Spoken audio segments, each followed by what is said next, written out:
Hello, and welcome to this episode of Criminal Mischief, the Art and Science of Crime Fiction. I'm D.P. Lyle. Today I want to talk about setting, and particularly setting as a character, and in further particular, setting as a character in crime fiction. Now, setting is important in all fiction, all types of writing, all types of storytelling. It kind of adds the flavor. It's the broth of the soup, if you will. It kind of sets the stage for everything that's going to happen and will alter everything that's going to happen as you go along. Um, can a story be set anywhere? Of course it can. Can your story be set anywhere? Maybe, maybe not. It depends on the story. But very often, the setting is what's critical to underpinning the story, amplifying the story, making the story believable, making the story interesting. Some classic examples would be, can you imagine a James Lee Burke telling a Dave Robicheaux story without it being set in Louisiana? There's no way. I mean, it's just the way it is. Sure, some were set in other areas, but Louisiana, and particularly the swamp country of the Atchafalaya Basin, are in Dave's blood, and they are an integral part of his character, and they color everything he does, thinks, says, all the character. What about Linda Castillo, the Kate Burkholder series that's set in Amish country? Has to be. Michael Connelly's Harry Bosch. Could it be anywhere but Los Angeles? Jaws. Had to be on an island. I mean, duh. You got a shark. It's eating people on the beach. It had to be on an island or at least a beachfront, but an island made it better because now you're isolated. You're surrounded by water. You can't just get in a car and drive, down the freeway and be in another state and get away from the shark. You're on an island. That setting added fear and creepiness to the story by a long shot. Okay? The Godfather, it had to be in New York. The Shining, it had to be in an isolated mountain town, in a little hotel that's isolated from everything. Not a little hotel, a large hotel that's isolated from everyone in the middle of winter in a snowstorm.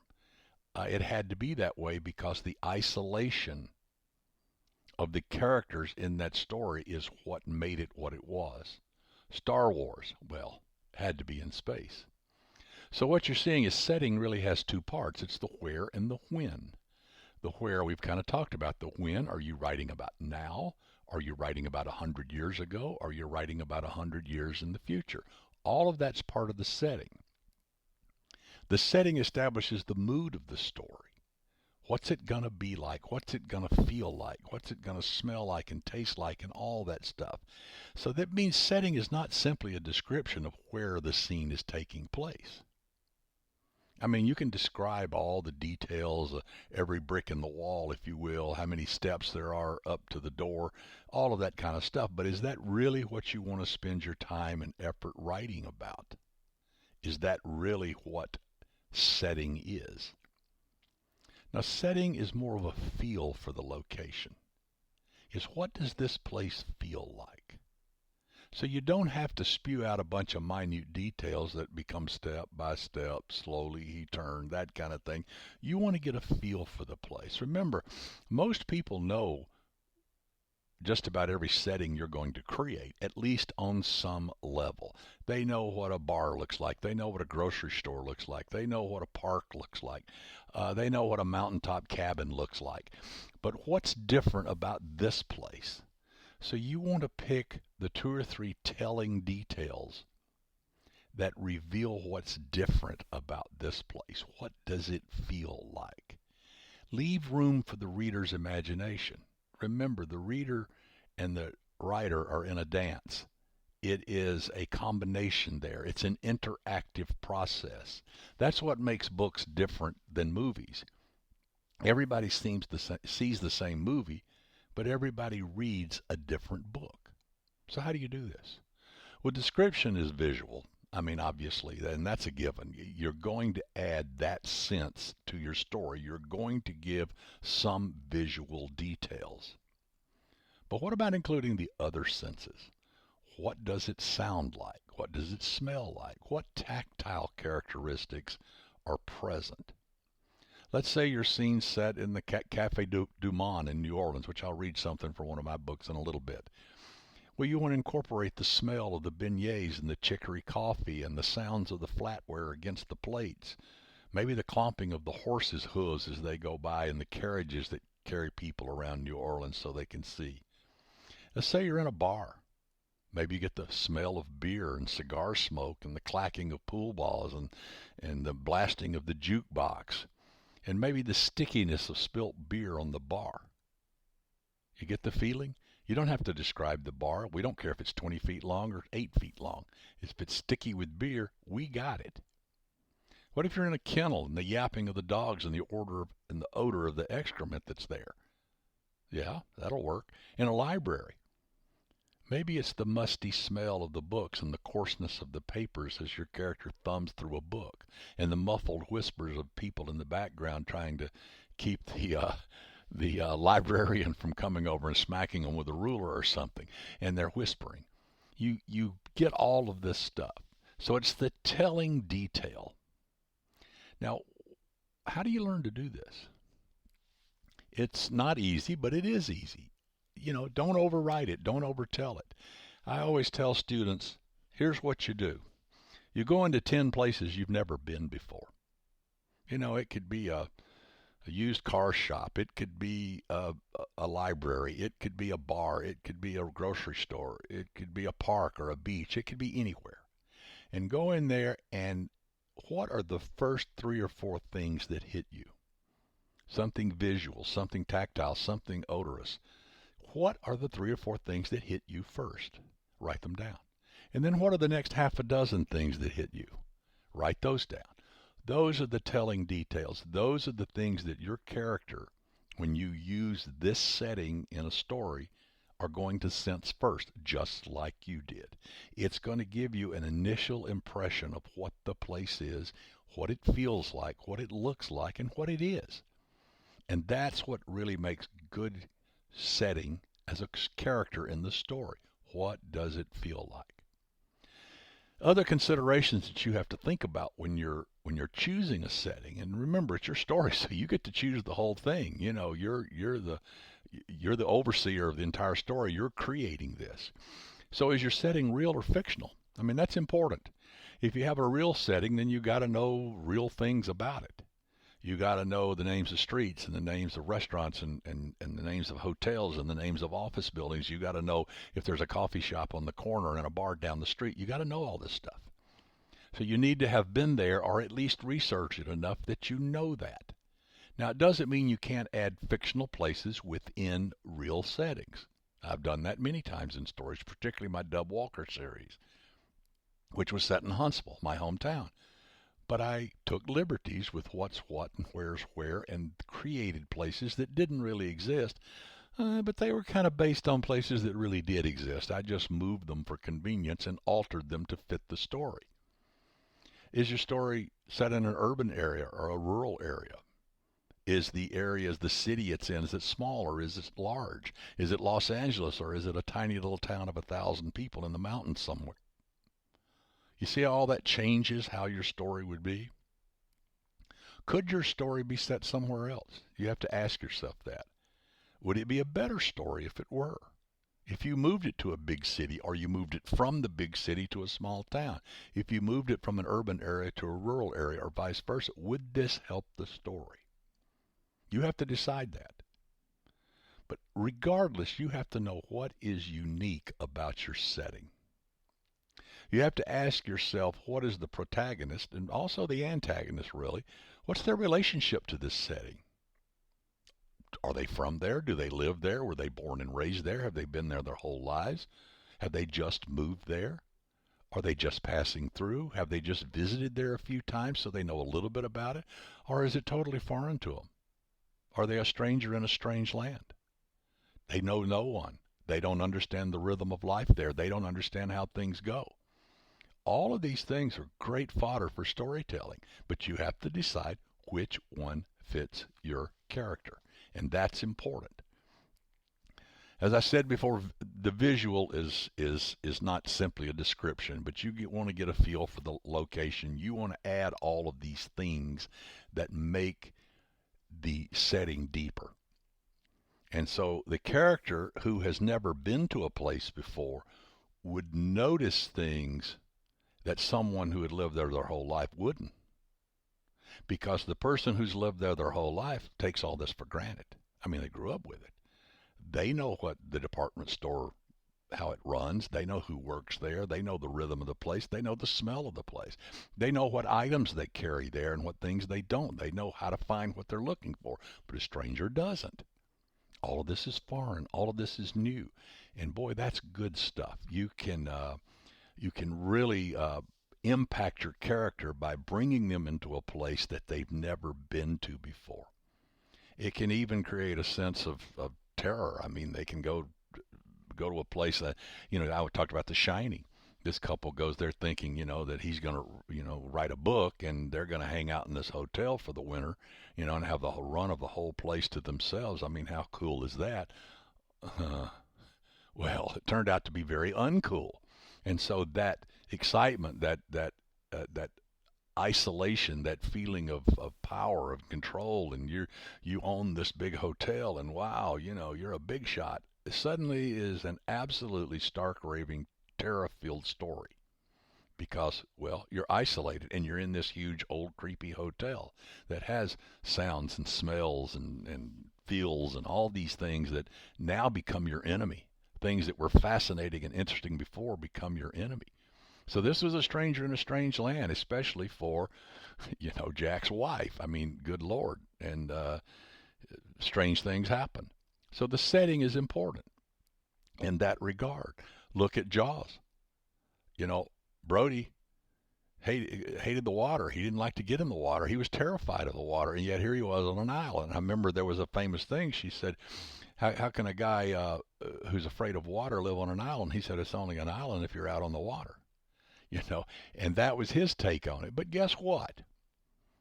Brody had to leave the safety of the island and go out into the water to solve the problem that faced him.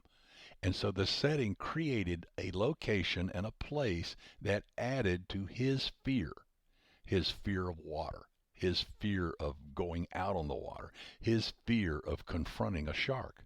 But he had to do it because it was his job. So one of the things you can do to research places besides going there, which is often the best, but not always, but yeah, you go there and you get a feel for the place and you actually see the place and you understand the distances. I always think of Las Vegas when I do this, where if you look at a map and look at photographs, you think, well, this hotel's here and this hotel's here and this hotel's there. And so if I want to have my character walk this hotel to that hotel, it's going to take him like 2 minutes. No, if you've ever been to Vegas, that's not true. It takes you an hour and a half to walk between the hotels, it seems like, because they're such massive in their scale that the distances get distorted. And you think, well, let's walk from here down to there. Well, 20 minutes later, you're not down to there. And it's like the place seems to be moving away from you. And that just has to do with scale. But if you've been there, you know that. But aside from that, what else can you do? Well, you can use, Google Earth and the maps and stuff and Street View and all that stuff to get kind of a visual feel for a place. You can research the place as far as the types of bars and restaurants and things that are there. Don't forget the real estate section. You can go to the real estate section for the area that you're going to. It's a small town you've never been to. It's a big town you've never been to. Look at the places. Look where people live. Look at the condos and the houses and the apartment buildings. Look at all of these things, and then you can look inside. You can see inside the places and see what kind of decor and what kind of housing and what kind of places are there, what their relative value is, what your character could afford, where they might live.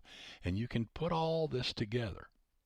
It's interesting. I wrote the 2 books in the Royal Pain series, and I've had a lot of people come up to me and say, wow, you really nailed the Hamptons. You must spend a lot of time there. I've never been there in my life. But what did I do to do that? Well, first of all, I watched all the TV shows because it was based on that, and that gave me a great feel for the characters and the setting and the whole milieu of the Hamptons. That was a no-brainer, and that was pretty easy research. But then I did go to the maps functions. I went to Google Earth and I looked at areas and I figured out where I wanted things to happen and how far apart they were and what they looked like. And were they a area with a pond or a swamp, or were they an area with expensive houses? Were they on the beach? Were they inland a little bit? And I could look at all that. And I did go and I looked inside the bars and the restaurants that existed there and allowed me to create others. I also went to the real estate section and I looked at how houses are and where people live. It allowed me to create some of those locations. But it was research online that really did a lot of that, plus watching the TV show, which I said was extremely helpful. So you don't necessarily have to travel to a place. Sometimes that's prohibitive. It's too far away. It's too expensive. It's on another continent, and you're just not going to do that. But you can do a lot of research online, and you can find out a lot of it. Well, let me look at a couple of examples here of how setting becomes a character. Let's start with one of the best books I've ever read, Black Cherry Blues by James Lee Burke, and it opens like this. Her hair is curly and gold on the pillow, her skin white in the heat lightning that trembles beyond the pecan trees outside the bedroom window. The night is hot and breathless, the clouds painted like horsetails against the sky. A peal of thunder rumbles on the gulf like an apple rolling around in the bottom of a wooden barrel, and the first raindrops ping against the window fan. She sleeps on her side, and the sheet molds her thigh, the curve of her hip, her breast. In the flicker of the heat lightning, the sun freckles on her bare shoulder look like brown flaws in sculpted marble. Wow. Do you get a feel for that place? And yet you do not know how big the bed was she was in. You do not know the size of the room. You do not know how big the windows are. You don't know where this is actually located, but you know it's on the Gulf. You know it's down in Louisiana in the swamp country. You know there's a thunderstorm out over the Gulf, and you know the rain is starting in there. You've got a feel, and really, really bad things follow. Let's try this one. The village of Holcomb stands on the high wheat plains of western Kansas, a lonesome area that other Kansans call out there. Some 70 miles east of the Colorado border, the countryside with its hard blue skies and desert-clear air has an atmosphere that is rather more far west than Middle West. The local accent is barbed with a prairie twang, a ranch hand nasalness, and the men, many of them, wear narrow frontier trousers, Stetsons, and high-heeled boots with pointed toes. The land is flat, and the views are awesomely extensive. Horses, herds of cattle, and a white cluster of grain elevators rising as gracefully as Greek temples are visible long before a traveler reaches them. What do you think about this place? This place is flat, isolated, in the middle of nowhere. It's out there. This is from In Cold Blood by Truman Capote. It's the opening paragraph. It sets the stage for the Clutter murder. In Cold Blood was based on a real case, obviously, the murder of the Clutters in Holcomb, Kansas, way back. It was made into a wonderful movie, and of course this book revolutionized writing. It's what he called faction, so it was a combination of fiction and fact. And Capote is a brilliant writer, and this is obviously his crown jewel, I think. But this setting in one paragraph gives you a feeling for how flat the landscape is, how rural it is, how farm it is, how the people are, that they're just good, basic, down-to-earth, salt-of-the-earth people. And yet you know that something bad is rolling into town. And that's in the skin of Perry Smith and Dick Hickok, and the rest of the story rolls on from there. Los Angeles, obviously, is a wonderful place to set stories. Here's two different examples that kind of explain a little bit about Los Angeles. When I got home, I mixed a stiff one, stood by the open window in the living room and sipped it, and listened to the groundswell of traffic on Laurel Canyon Boulevard, and looked at the glare of the big angry city hanging over the shoulder of the hills through which the boulevard had been cut. Far off, the banshee wail of police or fire sirens rose and fell. Never very long completely silent.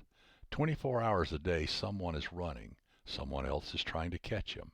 Out there in the night of 1,000 crimes, people are dying, being maimed, cut by flying glass, crushed against steering wheels or under heavy tires. People are being beaten, robbed, strangled, raped, and murdered. People were hungry, sick, bored, desperate with loneliness or remorse or fear, anger, cruelty, feverish, shaken by sobs. A city no worse than others, a city rich and vigorous and full of pride, a city lost and beaten and full of emptiness. It all depends on where you sit and what your own private score is. I didn't have one. I didn't care. I finished the drink and went to bed. Well, this is from The Long Goodbye by the great Raymond Chandler. Do you get a feeling for Los Angeles, his Los Angeles? How he feels about the city, what he sees, what he thinks of the city from his point of view. This is a city that, yeah, it's full of pride and it's big and it's progressive. Oh, yeah, but by the way, it is a nasty, dirty, dangerous place. And you get all of that right here. And so now you understand the underpinnings, the milieu, the background, the broth, if you were, of the story that is to follow. It's to take place in this city that really is a dichotomy in many, many ways. Now, Los Angeles is not just all, Hollywood and the beaches of Santa Monica, the Marina del Rey with all the boats, uh, Beverly Hills with all the money. It's not all of that. It's got neighborhoods. It's got neighborhoods like every other city with houses that are like someone would live in the Midwest. Though out here they cost like 5 times as much. And so this is from The Concrete Blonde, Michael Connelly. The house in Silver Lake was dark, its windows as empty as a dead man's eyes. It was an old California craftsman with a full front porch and 2 dormer windows set in the long slope of the roof. But no light shone behind the glass, not even from above the doorway. Instead, the house cast a foreboding darkness about it that not even the glow from the street light could penetrate. A man could be standing there on the porch, and Bosch knew he probably wouldn't be able to see him. So this is a nice, cute little craftsman house in the Silver Lake area of Los Angeles. Yeah. Did you get that feeling that this was where the Cleavers would live? No. Something bad is going on at this house. Something that has got Harry Bosch's attention. Something that has evil and danger written all over it. And this is all in just a few sentences that Michael Connelly has managed to create this feeling of foreboding. Something bad's going to happen. You know it. I mentioned earlier I'd talk a little bit about Cafe Du Monde. I want to read you 2 excerpts, and I'll end this from my book A-List, which is the second in my Jake Longley comedic thriller series. Jake has an odd take on things, but both these excerpts are from that book, and I think it'll give you a feel for setting. And obviously this is in New Orleans. Cafe Du Monde, no place like it. I never visited the Big Easy without at least one trip for their beignets and chicory coffee. The aroma of each hung thick beneath the green awning that covered the patio, as did the din of conversation. It was just after 8 and the place was packed, as usual, but Nicole and I managed to snag a table along the railing. Out on the sidewalk, a street performer, a guy dressed like a clown, face paint and all, squeaked together balloon animals that he handed to one excited kid after another. Parents dropped bills into the small aluminum bucket near his feet. Free enterprise, baby. Now, if you've ever been to Cafe Du Monde, and if you haven't and you go to New Orleans, you must, that's pretty much how it is. It has those aromas of coffee and the beignets, which are just marvelous. And people always walk out of there covered with powdered sugar because there's no way to eat those things without dusting yourself. But there are street performers. There are people that come there and do their thing. And I've seen this guy, this clown, making balloon animals and all that. I've seen him there many times because I've been to New Orleans many times, and it seems like he's there a lot. And then right across the street, there's street artists. There's horses going up and down, pulling the carriages that people take tours of the city. So there's a lot happening at Cafe Du Monde. I chose a few, and I hope it gave you a feel for what this place is like. Also from A-List, Bourbon Street actually has three personalities, depending on the time of day. The one most folks equate with it is nighttime, when it becomes one big street party. Stretching from Canal Street to Jackson Square, the neon blazes, the alcohol flows, and some of the best music in the world spills out of bar after bar, not to mention the strip clubs. One that caters to any and all persuasions. Short of murder, few things are off limits. Of course, the Quarter sees more than its share of homicides, too. During the day, bourbon is an altogether different experience. For sure, you don't want to see it around sunrise. It smells of garbage and stale alcohol, the detritus of the previous night. Like a decaying corpse.